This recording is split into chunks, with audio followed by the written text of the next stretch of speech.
ఈ దేశంలో భారత రాజ్యాంగం అత్యున్నతమైనది. దాన్ని ప్రజలు తమకు తాముగా రూపొందించుకొని పార్లమెంట్‌కి అధికారం ఇచ్చిండ్రు. పార్లమెంట్ చేసే చట్టాలు ఇయాల అందరూ ఆచరిస్తుండ్రు. ఏదన్నా చట్టం చట్టవిరుద్ధమైనప్పుడు న్యాయ సమీక్ష అధికారం ఉంది కాబట్టి సుప్రీంకోర్టు తీర్పులిస్తుంది. దాన్ని ఈ దేశంలో అందరం గౌరవించాలి. మరి మిగతా వాళ్ళకేమి ఇబ్బంది కలిగిందో తెలవది.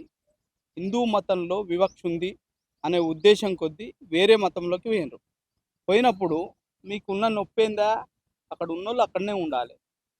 ఇక్కడ సుఖవంతంగా సౌకర్యవంతంగా ఉంది. ఇక్కడ మాకిచ్చిన రిజర్వేషన్లని మీరు దొబ్బి తినడానికి మీరెవరు?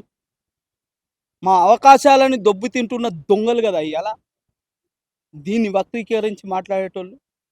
మరి వివక్ష లేని సమాజం కాడనే ఉన్నారు కదా. మేము వివక్షలనే చేస్తున్నాం కదా. అందుకని మాకు అవసరం. మీకు రిజర్వేషన్లు కావాలనుకుంటే మీరు హిందూ మతంలో ఉండండి మా లెక్క. లేదు అంటే వదులుకున్న మతం గురించి మాట్లాడే హక్కు కానీ, నైతికత కానీ, రైట్ కానీ మీకు లేదు. చాలామంది చాలా ఆర్టికల్ గురించి చెప్తుండ్రు.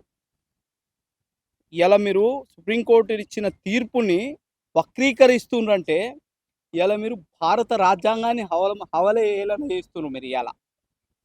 అది గుర్తుపెట్టుకోవాలి ముందు.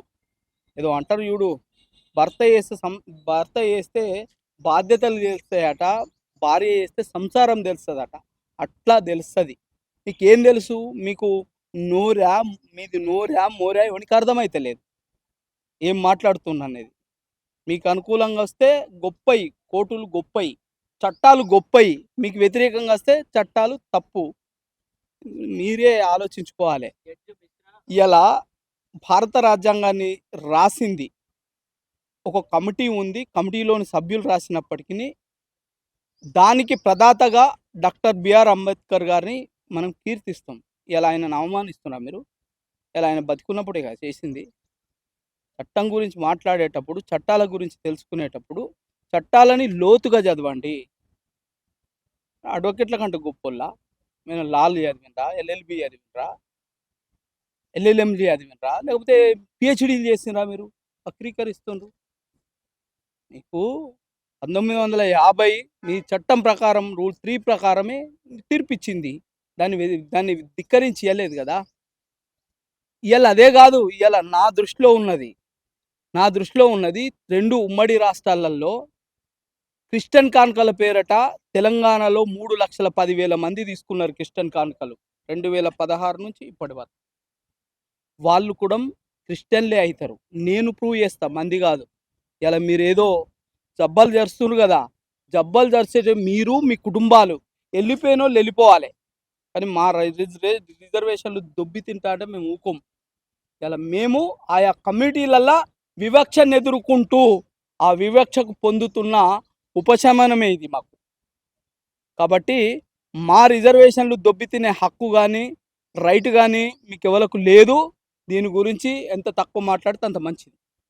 ప్రపంచంలో మతం కాదు మార్గం అనుకున్నప్పుడు ప్రపంచంలో క్రిస్టియానిటీని ఒక మతంగా గుర్తించారు.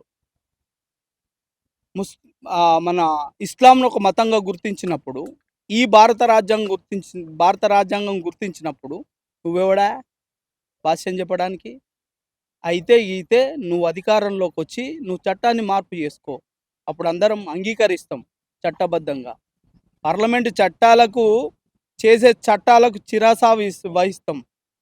ఎన్నికైన తర్వాత అవసరమైతే మార్చుకుంటాం ప్రజాభిప్రాయం మేరకు.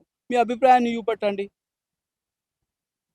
ఇలా ఎవరిని కడుపు కొడుతుండ్రు మీరు? ఇలా ఎవరిని కడుపు కొడుతుండ్రు? ఆయా సామాజిక వర్గాలల్లో వెనుకబడ్డోడు ఇంకా వెనుకబాటు గురి చేస్తుండ్రు మీరు. ఇవాళ అక్కడ లబ్ధి పొందుతుండ్రు, ఇక్కడ లబ్ధి పొందుతుండ్రు. కాబట్టి మీ దొంగ మాటలు, మీ లంగ మాటలు సమాజం యాక్సెప్ట్ చేయి, గుర్తుపెట్టుకోవాలి. ఇవాళ మీరు శిఖండి లాంటి వాళ్ళు మీరంతా. ఇటు అటు డ్యూయల్ రోల్ వేస్తారు మీరు. ఎన్నో ఒక కాడ ఉండు. మేము మంచైనా చెడ్డైనా హిందూ మతంలోనే ఉన్నాం. ఈ వివక్షని ఇవాళ ఆ రోజు అంబేద్కర్ గారు కూడా చెప్పిండు, ఇలా నేను పరాయి మతంలోకి పోతే ఈ మతం మీద నేను కొట్లాడలేను, పరాయోన్ని అయిపోతా. కాబట్టి ఈ మతంలోనే ఉండి కొట్లాడుతా అని ఇలా బౌద్ధిజం తీసుకున్నాడు. మరి మీకేమైంది అంటే సొమ్మొకటిది సోకొకటిదా? సొమ్ము నాది కావాలి, సోకు నీది కావాలనా? మరి ఇట్లనే ఉంటుంది. ఇవాళ ఇది కాదు, 2 రాష్ట్రాలల్లా తెలంగాణ రాష్ట్రంలో 3,10,000 మంది డాటా ఉంది. దాన్ని ఖచ్చితంగా హైకోర్టులో సవాల్ చేస్తాం, తీర్పు తీసుకొస్తాం. మీ అందరినీ బీసీసీలుగా మా హక్కున ఏర్చుకుంటాం. ఇలా మేము బీసీసీలు అని చేసి మా పక్కన ఊకుండా పెట్టుకొని వివక్ష లేని సమాజాన్ని మేము చూపిస్తాం. ఒకసారి కుల వ్యవస్థ పునాదులు అనేటివి ఒకసారి రాలే, మనం అనుకున్నప్పుడు ఒకసారే పోదు. పుట్టిన పిల్లగాడు పుట్టంగానే లేచి నడవడు కాబట్టి రోజు రోజుకి ఇవాళ ఒకప్పుడు మా ఊర్లలో ఆయా సామాజిక వర్గాలన్నీ దూరం పెట్టిన సందర్భాలు వాస్తవం, ఒప్పుకుంటున్నాం. ఈరోజు సమానంగా సమానంగా కుక్కుంట పెట్టుకుంటున్నాం, కలిసి తింటున్నాం, కలిసి ఉంటున్నాం, కలిసి పంటున్నాం. వివక్ష పోతుంది. వాళ్ళ అభివృద్ధి జరిగిన కొద్దీ వాళ్ళ ఏదైతే విద్యా ఉపాధి అవకాశాలలో సమాన అవకాశాలు దొరుకుతున్నాయి కాబట్టి అది రోజు రోజుకి రూపు మారుతుందే కానీ ఒక్కసారి మారాలనుకోవడం మనం కూడా పొరపాటు. సో కాబట్టి ఆ మార్పు మొదలైంది, చివరి దశలో ఉంది. 75% సమాజం మార్పు వచ్చింది, 25% ఉంది. దీనికోసం పాటుపడతాం, మేము బరాబరి పాటుపడతాం. ఒక మనిషిని సాటి మనిషిగా చూస్తాం. మా లోపల కూడా ఈ హిందూ మతంలో ఉన్న మార్పు అనేది ఏళ్ల తరబడి రూపాంతరం చెందింది కాబట్టే బతికుంది, లేకపోతే ఎప్పుడో చచ్చిపోయేది. కాబట్టి అది రావాల్సిన అవసరం ఉంది. ఆ మార్పుకు మేము కూడా భుజం కలుపుతాం, నలుగురితోటి కలిసి నడుస్తాం. కాబట్టి అట్లాంటి ఆలోచన మనకు అవసరం లేదు. సో కాబట్టి ఈ సమాజంలో వివక్షకు గురైన వాళ్ళకే రిజర్వేషన్లు, కాబట్టి హిందూ మతానికే రిజర్వేషన్ల ప్రతిపాదన కల్పన ఆనాటి రాజ్యాంగవేత్తలు చేసింది కాబట్టి బరాబరి హిందూ మతంలో ఉన్న వాళ్ళకు దక్కాలి. హిందూ మతాన్ని వదిలిపెట్టిన ఏవైతే వాళ్ళు ఉన్నారో వాళ్ళందరూ మీ మతాలను ఆచరించండి, బీసీసీలో ఉన్న రిజర్వేషన్లు అనుభవించండి. కావాలంటే మా సంఖ్య పెరిగింది, కొంత పెంచండి అని అడుగుర్రి, మీరు బీసీసీలో పెంచండి అని అడుగుర్రి. కాబట్టి ఈ రకమైన సూచన ప్రభుత్వాలకు చేస్తే సరిపోతుంది. కానీ మీరు భారత రాజ్యాంగాన్ని అవమానించడం, సుప్రీంకోర్టును అవమానించడం, న్యాయ వ్యవస్థని అవమానించడం, మన పార్లమెంటరీ వ్యవస్థని అవమానించడం అనేది తప్పుడు విధానం, తప్పుడు పద్ధతి. ఒకసారి ఫస్ట్ ఆ జడ్జిమెంట్ ఏదైతే ఉందో దాన్ని తీసి చదివితే చట్టం ఏం చెప్పింది, వీళ్ళు చేసిన పని ఏంది అనేది అర్థమవుతుంది. ఫస్ట్ తీసుకొని చదివి చూడాలి. భారత రాజ్యాంగాన్ని చదవాలి, at the same time supreme court ఇచ్చిన జడ్జిమెంట్ చదవాలి. ఒకవేళ అది తప్పైనప్పుడు నీకు న్యాయ సమీక్షాధికారం ఉంది, అప్పీల్ కోవడానికి అవకాశం ఉంది. కాబట్టి నువ్వు అప్పీల్కి వెళ్ళి నువ్వు ప్రూవ్ చేసుకోవాలి, ఆ అవకాశం ఉంది నీకు. సో కాబట్టి దీని గురించి అంత కలత చెందాల్సిన అవసరం లేదు. కాబట్టి మీ మతాలని మీరు ఆచరించండి. ఈ దేశం లౌకిక దేశం అనేది చెప్తుంది కాబట్టి ఈ లౌకిక దేశంలో అందరూ ఉండడానికి అవకాశం ఉంది, అందరికీ సమాన అవకాశాలు ఉన్నాయి. కాబట్టి కలత చెందాల్సిన అవసరం లేదు. ఈ తీర్పు అనేది ఓసీలలో మతం మారిన వాళ్ళకి, బీసీలలో మతం మారిన వాళ్ళకి, ఎస్సీలలో మతం మారిన వాళ్ళకి, ఎస్టీలలో మతం మారిన వాళ్ళందరికీ అప్లై అవుతుంది. ఒక్క ఎస్సీలకే అనేది ఆ జడ్జిమెంట్లో సారాంశం ఒక అట్రాసిటీ కేసు మీద పోయిన అంశం కాబట్టి అలా ఆ దళిత క్రిస్టియన్కి సంబంధించిన ఇష్యూ కనిపిస్తుంది. కాబట్టి ఓన్లీ ఇది ఎస్సీలకు సంబంధించిన విషయం అని చెప్పుకుంటున్నారు. అది తప్పు, పొరపాటు. వ్యంగ్యంగా వక్రీకరించి మాట్లాడడం తప్పే, దాన్ని ఏమలో సమర్థిస్తలేం. నేను అడుగుతున్నా, ఇవాళ పిల్లల్ని అన్నది ఎవడు? పిల్లల బాధ్యత ఉంది. అన్ని ప్రభుత్వాలే చేస్తుంటే ఇక మనం ఎందుకు సంకనాకనిక? 2014 తర్వాత తెలంగాణ ప్రభుత్వం వచ్చిన తర్వాత అన్నీ నేనే ఇస్తా, ఓన్లీ పిల్లలు కానీ నాకు ఇవ్వు, ఓ ఫ్యాక్టరీ పెట్టమని చెప్తుండ్రు. ఇదా నువ్వు నేర్పే సంస్కారం? పిల్లల బాధ్యత తండ్రిది, ప్రభుత్వాన్ని బాధ్యత విద్యా వైద్యం ఇవ్వాల్సింది. ఇలా విద్యా వైద్యం ఇవ్వకుండా ఇలా నువ్వు అన్ని బాధ్యతలు మీదేసుకొని రోజుకో సంఘటన జరుగుతుంది. ఇలా ఎంతమంది పిల్లలు చచ్చిపోయారు, ఇలా ఏ రకమైన స్టూడెంట్స్ తయారవుతుండ్రో ఒక్కసారన్నా మీరు దాని మీద సమీక్ష చేసిండ్రా? చేయలేదు కదా. రోజుకొక సంఘటన చూస్తున్నాయి. ఇవాళ రోజుకొక సంఘటన. ఫుడ్ పాయిజన్ అయింది, పిల్లల అస్వస్థత అని చూస్తున్నా. రోజు దాదాపు రోజుకో మరణాన్ని చూస్తున్నాం ఇవాళ. ఎందుకు గవర్నమెంట్ మీద అంత భారం? ఉన్న స్కూళ్ళని స్ట్రెంథెన్ చేయరాదా? ఇలా జాతీయ విద్యా విధానాలు, గతంలో జాతీయ విద్యా విధానాలు ఏం చెప్తున్నాయి? ప్రతి కిలోమీటర్కి ఒక స్కూలు, 3 కిలోమీటర్లకు ఒక మాధ్యమిక స్కూలు, 5 కిలోమీటర్లకు ఒక ఉన్నత పాఠశాల కావాలని చెప్పినాయి కదా. మరి ఆ పాఠశాలలు ఎందుకు మూతపడుతున్నాయి? ఇలా ప్రైవేటీకరణ దిశగా ఎందుకు పోతున్నాం? ఇలా ప్రైవేటు బడులకు గవర్నమెంట్ బడులు పక్కనే పర్మిషన్లు ఎందుకు ఇస్తున్నాం? ఎందుకు ఇస్తున్నామంటే నక్క నారాయణ కన్నా నామం పెట్టినట్టు ఈ రాజకీయ నాయకులు ఎవడైతే ఉన్నాడో వీళ్ళ దేహం మారుతుందే తప్ప చొక్కా మారది, వైట్ కాలర్ మారది. కాబట్టి వీళ్ళ బుద్ధి గుణం అన్నీ ఒక రకంగా ఉన్నాయి. కాబట్టి ప్రాథమిక స్థాయిలో ఉన్న స్కూళ్ళను అన్ని మూసేయడానికి వీళ్ళు నడుగు నడుతుండ్రు. ఈ దేశంలో, ఈ రాష్ట్రంలో ఏమిచ్చినా ఇవ్వకున్నా విద్యని ఇవ్వకపోతే వాడు అల్టిమేట్గా దిగజారిపోతాడు. వాడిని రకరకాల ప్రలోభాలకు గురిపెట్టి తాగుబోతుని తయారు చేస్తే మనం అన్నోనికి ఓటేస్తాడు. రాజకీయ నాయకులకి ఇదే కావాలి. వాళ్ళు అక్కడనే ఉండాలి, మేము ఇక్కడనే ఉండాలి అనే రకంగా తయారవుతుందే తప్ప తల్లిదండ్రి బాధ్యత పిల్లలది. వాళ్ళ పెళ్లి చేసే వరకు, పెళ్లి ఈడు వచ్చే వరకు బాధ్యత తల్లిదండ్రులది. విద్యను అందించే బాధ్యత మాత్రం ప్రభుత్వం అనేది. కాబట్టి ఆయన ఏది విద్య విషయంలో మాట్లాడిన విషయంలో తప్పు లేదు, కానీ వ్యంగ్యంగా ఏదో కూటికి లేనోళ్ళు, తిండికి లేనోళ్ళు అనే మాటలు మాట్లాడడం అనేది తప్పు. అంకెల గారడి కనిపిస్తుంది. అలా వాస్తవికత బడ్జెట్ ఎంత, మనం ఖర్చు చేస్తున్నది ఎంత, ఇలా ప్రజలకు అందుతున్నది ఎంత అనేది లెక్కపత్రంతో బడ్జెట్ పెట్టే నాటికి శ్వేతపత్రం విడుదల చేయాలి. ఎందుకంటే గతంలో సెంటినరీ సెలబ్రేషన్ కోసము 100 కోట్ల రూపాయలు ఇచ్చిండ్రు ఉస్మానియా యూనివర్సిటీకి. ఇచ్చింది ఎంత? 50 లక్షలు, 60 లక్షలు.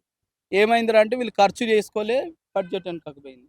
నేను అదే అడుగుతున్నా. ఇలా సప్లాన్ లోపల 25,000 కోట్ల రూపాయలు ఎవ్రీ ఇయర్ ఎస్సీ ఎస్టీలకు కేటాయిస్తున్నాము. మరి అందులో ఖర్చు అవుతున్నది ఎంత? ఇతరత్ర మిగతా కమ్యూనిటీలకు మనం కేటాయిస్తున్నది ఎంత, ఖర్చు అవుతున్నది ఎంత అనేది క్వశ్చన్ మార్క్, $1 మిలియన్ ప్రశ్న కూకున్నది. అలా రాజకీయ నాయకులు హంగులు ఆర్భాటంగా ఇంత కేటాయిస్తున్నాం, అంత కేటాయిస్తున్నాం అంటే విద్యలో కేటాయించడం ఇంత 25%, 23% అని 21% అంటుర్రు.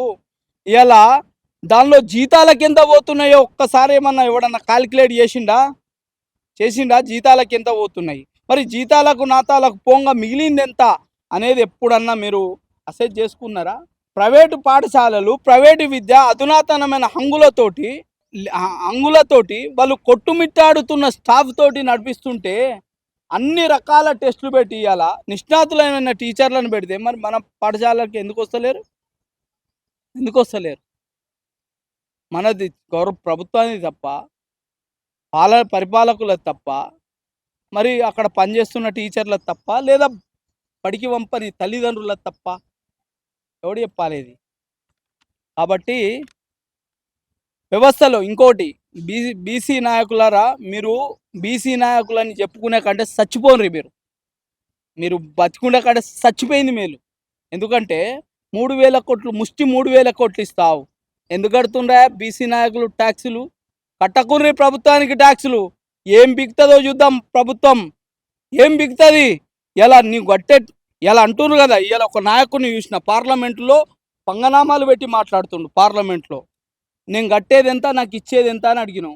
మరి బీసీ సామాజిక వర్గం 56% ఉన్నది. వాళ్ళు కట్టేది ఎంత, వాళ్ళకి ఇచ్చేది ఎంత చెప్పాలి కదా. నువ్వు సోయుందా? తాగి మాట్లాడుతుండ్రా, తడిపి మాట్లాడుతుండ్రా? ఏమన్నా అర్థమవుతుందా? ఇలా ప్రభుత్వానికి అర్థం కావాలి. ఇది మీరు పెట్టే అంకల గారడి మస్తు చూస్తున్నాం. ఇలా మీరు రిక్వెస్ట్ చేయండి. రకరకాల వెనుకబాటు గురైన కులాలని అభివృద్ధి చేయండి, కాదంటలే మేము. కానీ మీరు చెప్పే మాటల గారడికి మాత్రం నమ్మటానికైతే లేరు. బీసీ నాయకులు కూడా మీరంతా ఒళ్ళు దగ్గర పెట్టుకొని ఉండ్రు. ఇలా మీరు చేసే రాజకీయాలన్నీ మీ రాజకీయ ప్రయోజనాల కోసమే తప్ప మీకోసం కాదు. ఇవాళ ప్రజల కోసం అయితే కాదు. అది గుర్తుపెట్టుకోవాలి. 42% రిజర్వేషన్లని మేనిఫెస్టోలో పెట్టడమే తప్పని ఎలక్షన్ల కంటే ముందు మొత్తుకున్నా. మోసపోయినరు కదా, ప్రభుత్వం మోసం చేసింది, మీరు మోసపోయినరు. దానికి మీరు జబ్బలు కొడుతుండ్రు. ఎవరైతే బీసీ నాయకులు ఉండరో సంకలు కొడుతుండ్రు మీరు. తప్పితే మీ మీ మీ మీ మీ మీ మీ రాజకీయ భవిష్యత్తు కోసమే మీరు ఈ రాజకీయం చేస్తుండ్రు తప్ప, బీసీలను ఎత్తుకొని బీసీలని ముద్దాడుతుండ్రు తప్ప, మీరు బీసీలకు కొరగబెట్టింది ఏమీ లేదు. మీరు వృధా ప్రయాస. మీరు అందుకే అనుకుంటారు లిటరల్గా బీసీలకు నాయకత్వం చేసే కంటే చచ్చిపోను మీరు బాగుంటుంది. కొత్త సమాజం వస్తుంది, కొత్త నిర్మాణం జరుగుతుంది, ప్రశ్నించేటోడు ఉడతాడు. మీరు ఉండడం వల్ల ప్రశ్నించేటోడు కూడా వస్తలేడు. మిమ్మల్ని చూసి సిగ్గు అవుతుంది. కాబట్టి గత బడ్జెట్ ఎట్లుందో ఈ బడ్జెట్ కూడా అట్లనే ఉంది. కొత్త పుంతలు, కొత్త వింతలు ఏం లేవు ఇలా. కాబట్టి ఇంకోటి, ఇచ్చిన బడ్జెట్లో ఖర్చు అయ్యేది ఎంత? ఇప్పుడు మీ మీడియా ఉంది కదా, ఇదంతా పోయిన సంవత్సరం అలొకేషన్ చేసింది ఎంత, ఖర్చు అయింది ఎంత, ఈ సంవత్సరం ఇలా బడ్జెట్లో అనౌన్స్ చేసింది ఎంత, ఖర్చు అయ్యేది ఎంత అనేదాన్ని ఇవాళ ఇదే వేదికగా మళ్ళొచ్చే బడ్జెట్ వరకు మనం డిస్కస్ చేద్దాం. ఇవాళ ప్రభుత్వాలు ఎట్లున్నాయో మనకు తేలిపోతుంది. వాస్తవ బడ్జెట్ 2,16,000 కోట్లే, 2,16,000 కోట్లే. కానీ వీళ్ళు పెట్టే బడ్జెట్ 3,35,000 కోట్లు పెట్టిండ్రు. నేనేమంటున్నా, ఏ రాజకీయ పార్టీ అయినా ప్రజల పక్షాన పోరాడుతుంది.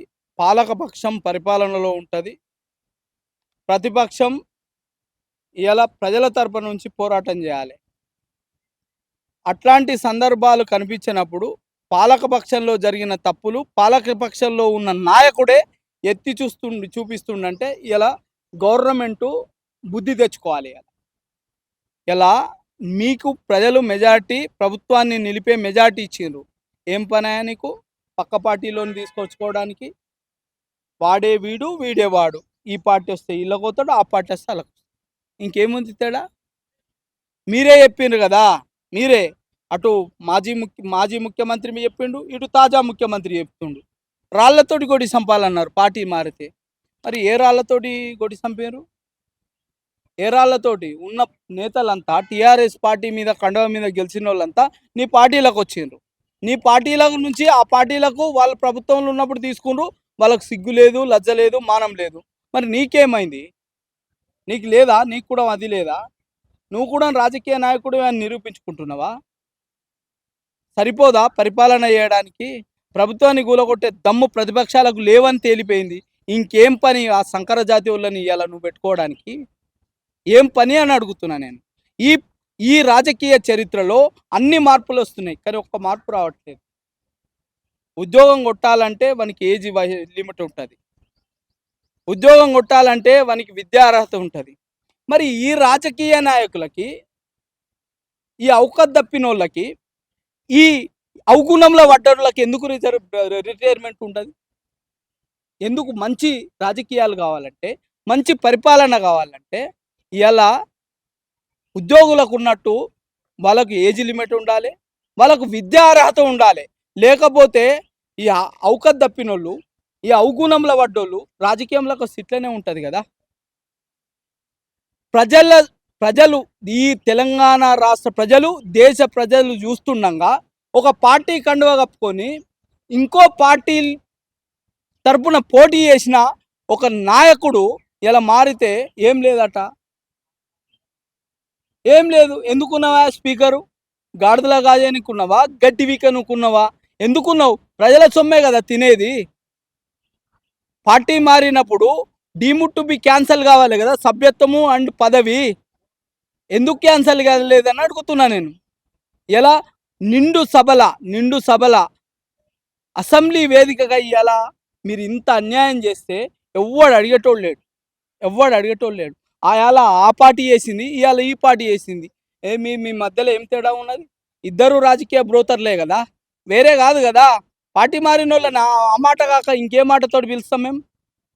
అంతే కదా. నీకు గౌరవప్రదంగా ఆ నియోజకవర్గ ప్రజలు ఇలా ఓటేసిండ్రు, ఓటేసినప్పుడు 5 ఏళ్ల కాలానికి నయాన్నో, భయాన్నో, మంచో, చెడ్డో ఆ పార్టీలో ఉండాలి. ఒకవేళ పార్టీ మారినప్పుడు ఆ పార్టీ ప్రాథమిక సభ్యత్వము, తర్వాత ఆ పార్టీ పదవి పోయి ఇలా మళ్ళీ ఎలక్షన్ రావాలి గదా! అప్పుడే గదా ఎలక్షన్‌ల మీద మనకు మంచి అభిప్రాయం ఉంటది. ప్రజాస్వామ్య వ్యవస్థ మీద ఒక నిబద్ధత ఉంటది. ఇట్లుంది రాజకీయాలు. ఎందుకంటే ప్రజలు మారనంత వరకు ప్రభుత్వాలు మారాయి. ప్రభుత్వాలు మారాయి. ప్రజలు డబ్బు తీసుకొని ఓటేసినన్ని రోజులు ప్రభుత్వాలు ఇట్లనే ఉంటది. మేము డబ్బిస్తాం, వాళ్ళు ఓటేస్తారు. అంతే తప్ప ఇంకొకటి ఏముండది. కాబట్టి ఈ రాజకీయ నాయకులు, ఈ నాయకులు ఉన్నంత వరకు ఈ మార్పు జరగది. ప్రజలు మారేంత వరకు రాజకీయ నాయకులలో మార్పు రాదు. కాబట్టి ప్రజలు ఆలోచించుకోరి నేను. నాయకులని అంటలేను. ప్రజలని అంటున్నా. ప్రజలు మారు.